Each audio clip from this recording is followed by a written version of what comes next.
Wassalamualaikum warahmatullahi wabarakatuh.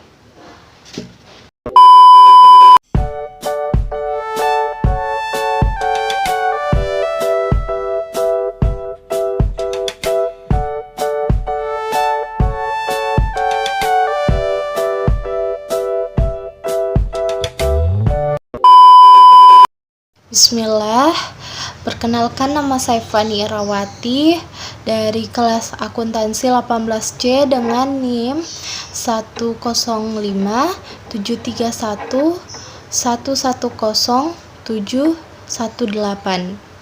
Di sini sesuai dengan tugas final yang diberikan oleh Bapak dosen kami, Pak Idil Rahmat, dosen Universitas Muhammadiyah Makassar, dengan mata kuliah akuntansi keuangan lanjutan 1. Di sini saya akan menjelaskan materi pada pertemuan 12 dan 13 yaitu utang antar perusahaan. Langsung saja kita bahas materinya.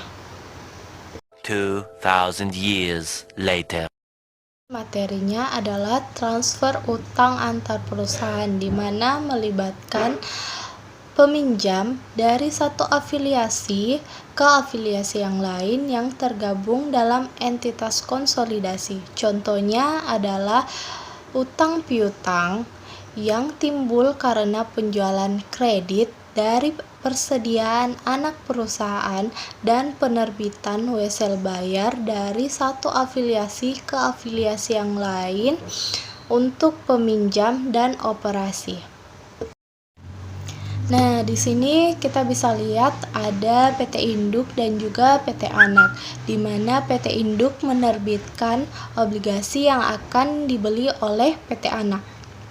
Walaupun ilustrasi tersebut terdapat PT Induk yang akan melakukan pinjaman ke PT Anak, namun entitas konsolidasi secara keseluruhannya tidak meminjam, dan peminjam anak perusahaan tersebut tidak tercermin dalam laporan konsolidasi. Oke, pada slide selanjutnya di sini ada pembelian obligasi perusahaan induk oleh perusahaan anak, di mana dalam penarikan konstruktif atas obligasi perusahaan induk terjadi apabila perusahaan afiliasi atau perusahaan anak membeli obligasi yang beredar milik PT Induk.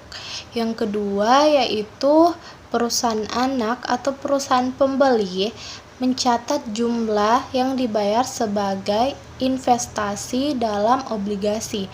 Hanya ayat jurnal ini yang dicatat oleh perusahaan afiliasi baik induk maupun anak pada saat terjadi pembelian. Yang ketiga adalah perbedaan antara akun kewajiban obligasi dan investasi oleh perusahaan induk dan perusahaan anak yang mencerminkan keuntungan dan kerugian konstruktif. Nah, di sini pada slide selanjutnya kita bisa lihat contoh dari pembelian obligasi. Adapun contohnya ialah asumsikan bahwa ZU adalah perusahaan anak yang dimiliki 70% oleh PAM yang diperoleh pada nilai bukunya sebesar 5.600.000 pada tanggal 31 Desember 2006 ketika ZU mempunyai modal saham sebesar 5.600.000 dan laba ditahannya sebesar 3 juta. Pada tanggal 1 Januari 2008, PAM mempunyai obligasi sebesar 10% dengan nilai nominal sebesar 10 juta yang beredar dengan premi yang belum diamortisasikan sebesar 100.000.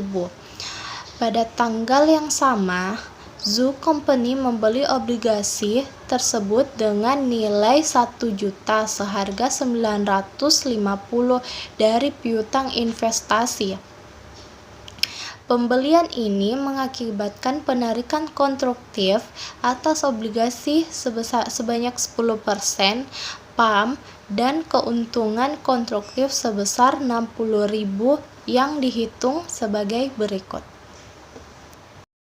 Nah, di sini ada contoh penyelesaiannya, di mana nilai buku obligasi yang dibeli sebesar 10.100.000, dari mana perolehan tersebut yaitu dari nilai nominal sebesar 10 juta ditambah dengan premi sebesar 100.000. Di sini juga terdapat obligasi dari PAM sebesar 10%. Nah, bisa kita lihat di sini 10%-nya dikali dengan nominal 10 juta dan juga ditambah dengan premi sebesar 100.000 yang akan menghasilkan nilai buku obligasi yang dibeli sebesar 1.010.000. Kemudian untuk harga beli PT ZUL sebesar 950, di sini terdapat keuntungan konstruktifnya atas penarikannya sebesar 60.000. Kenapa 60.000? Karena bisa kita lihat dari nilai buku obligasi itu dikurang dengan harga beli. Jadi nilai buku obligasi tersebut sebesar 1.010.000 dikurangi dengan harga beli sebesar 950 yang akan menghasilkan keuntungan konstruktif penarikan obligasi sebesar 60.000. Jadi untuk ayat jurnal yang dibuat oleh PT ZUL ketika membeli obligasi pada PAM adalah investasi dalam obligasi sebesar 950.000 pada kas sebesar 950.000 untuk mencatat akuisisi obligasi PAM dengan kurs 95.